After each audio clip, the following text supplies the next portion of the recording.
Le cognac, c'est un peu comme ces gens qui passent devant un palace, un hôtel 5 étoiles, et qui n'osent pas rentrer prendre un café. Et bien le cognac, c'est un peu pareil, c'est-à-dire que les gens ont beaucoup d'a priori, et bien souvent, ils se sentent...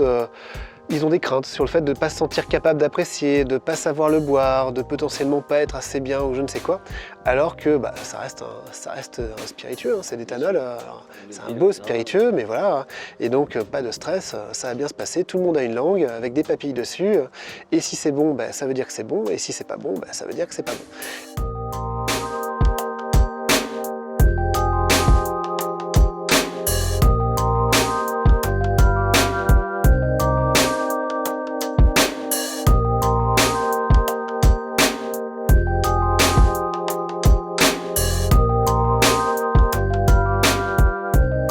Jeunes gens, bienvenue. Bienvenue et encore bienvenue. Aujourd'hui, on se retrouve en Charente pour vous faire découvrir du cognac. Parce que 98% du cognac produit est destiné au marché étranger. Autrement dit, nous préférons vendre notre doux breuvage aux barbares plutôt que d'en faire profiter nos papilles. La faute à qui? La faute à une réputation d'alcool de vieux, élitiste et trop compliqué à apprécier. Mais ils sont fous ces Gaulois, un alcool si beau. Je vais vous prouver que cet alcool mérite de voyager dans vos gosiers et vous présenter 4 producteurs qui eux veulent changer les règles et toucher le cœur des Français. Dans ce premier épisode, c'est Frédéric Bourgoin qui nous ouvre les portes du domaine familial et qui va répondre à ma question fatidique. Frédéric, est-ce que tu es heureux?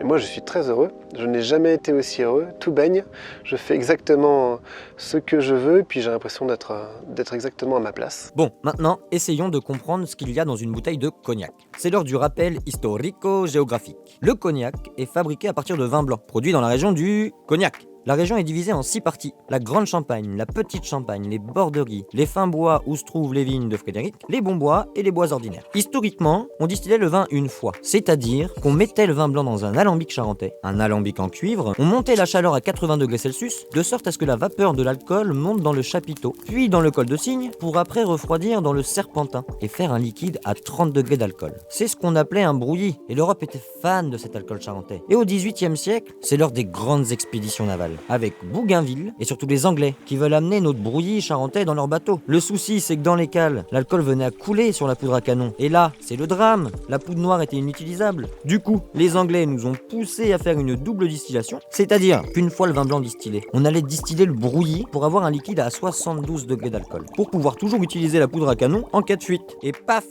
une eau de vie est née. Mais pour que cette eau de vie puisse s'appeler cognac, il faut qu'elle vieillisse en fût de chêne pendant minimum 2 ans dans un chai charentais. Les chais charentais, les 3/4 du temps, c'est au sol, ce qu'on appelle du sable à lapin, et puis les charpentes ne sont pas isolées. Donc le but, c'est que ça respire. Et donc du coup, là, chaque année, on va perdre, bon an, mal an, 3% d'évaporation. C'est-à-dire que sur le volume de la barrique, vous avez 3% chaque année qui s'évapore.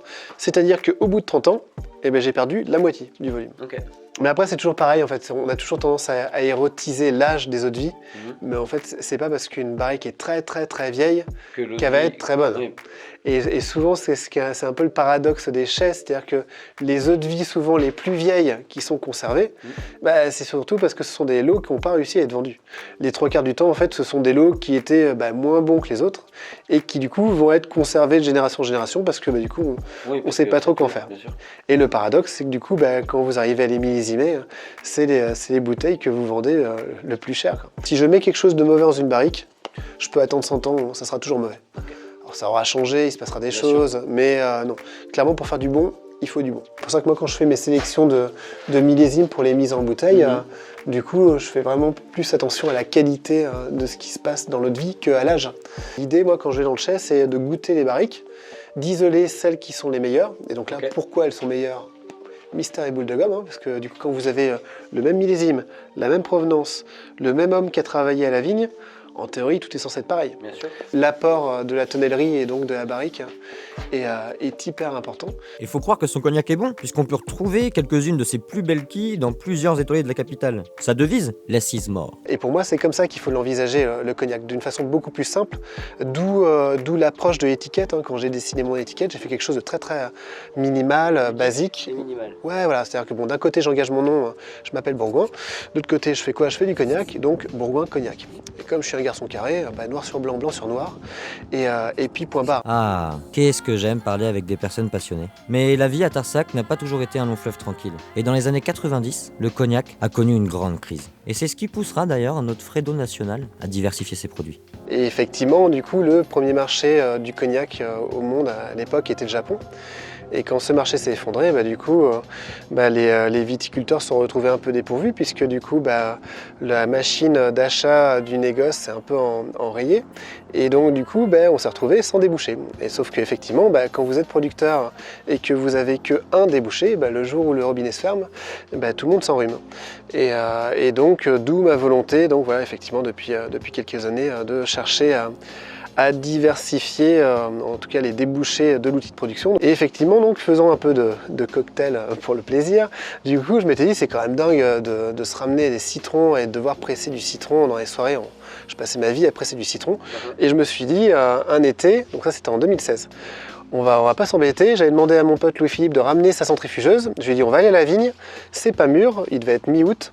On va prendre des raisins verts, on va les centrifuger, on va se faire notre verjus à nous. Hop, pas trop vite. Pour les plus amateurs dans le monde du cocktail, ceux qui ne sauraient pas encore ce que c'est du verjus, ce n'est pas du jus de lombric, mais le jus acide extrait des raisins pas mûrs. Il peut remplacer le vinaigre pour des sauces, mais surtout, c'est un super substitut au jus de citron pour les cocktails. Le pH est identique, c'est local, écologique et super bon. Et donc en 2017, on a un orage de grêle qui va se présenter sur ce plateau d'ailleurs. Okay.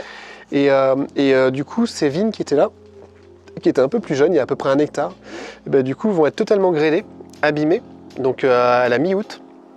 Et du coup, on va pas pouvoir, on se dit très vite que ça va nécroser et que clairement, on ne pourra pas passer ramasser la vendange avec la machine. Donc du coup, perdu pour perdu, j'ai dit à mon père, écoute, tu sais pas quoi, on ressort les vieilles charrettes qu'on utilisait dans les années 90 pour les vendanges manuelles. Je vais réacheter des seaux et des épinettes, des petits sécateurs pour aller couper la vendange.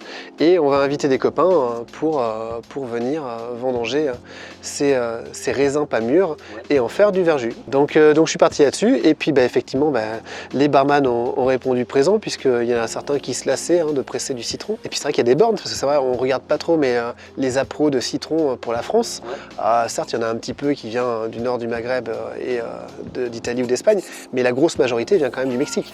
Donc pour venir du Mexique, il faut quand même un moteur diesel avec une grosse hélice. Donc l'empreinte carbone et voilà. Donc voilà. Et puis effectivement, alors l'avantage du verjus en quelque sorte, c'est qu'avec la pasteurisation, on arrive à le tenir, puisque du coup moi je travaille sans soufre, et on arrive du coup à le stabiliser. Mais effectivement, si on le laisse en plein soleil, il partira en fermentation, ce qui n'est pas forcément désagréable, parce que pour l'avoir fait, tu essaieras, le fait que le verjus parte en fermentation, donc il y a du CO2 dissous, donc il devient un peu fizzy, mais surtout en fait ça lui donne des notes un peu briochées, un peu beurrées. Et ouais, c'est ça. Et donc c'était Claudio Vandini de Art Cocktail Club qui m'avait dit j'ai une bouteille, elle est partie en fermentation. Alors moi je suis désolé. Il fait non, mais justement c'est super, tu pourrais pas en faire des comme ça. Ça va être un peu compliqué à gérer parce que du coup on se retrouve quand même avec du gaz, donc des bouteilles qui potentiellement les bouchons sautent et tout. Donc c'est pas forcément facile à gérer. Mais j'y avais pensé du coup à prendre des formats de bouteilles type licoriste avec les bouchons mécaniques. Comme quoi c'est toujours pareil en fait dans ce métier. Et moi c'est vraiment ma règle, c'est qu'en fait faut se laisser surprendre. C'est-à-dire qu'il y a plein de trucs qu'on maîtrise, d'autres qu'on maîtrise pas. Des fois on pense que ça va être un défaut et puis vous avez quelqu'un qui vous dit non mais justement c'est super, j'ai préféré. Et donc du coup faut juste être ouvert quoi. On passe au cocktail à présent. On va confectionner dans ce même verre, qui est un verre typique d'ici, qui est un verre Duralex, type old fashion. On va utiliser leur boisé de Funef Bourgoin Cognac, leur verjus, des œufs fondus fraîchement. On va utiliser un sirop de poire que j'ai confectionné moi-même à base de poire William qui viennent du 78, un trait de bitters angostura, un amer à base de pas mal de plantes et un peu de noix de muscade râpée sur le dessus.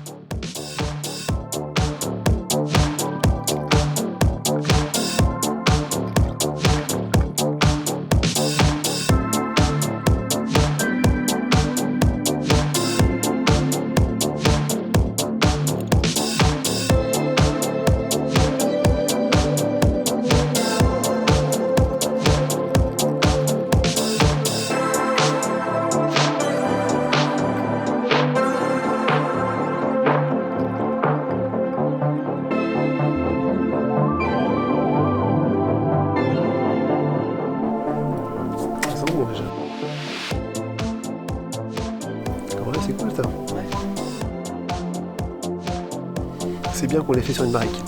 Ouais. Ouais, grave. Non, franchement, c'est cool. On a bien le côté boisé du cognac boisé de neuf, avec la muscade, la poire est quand même bien là. Non, c'est cool. Il a du retour.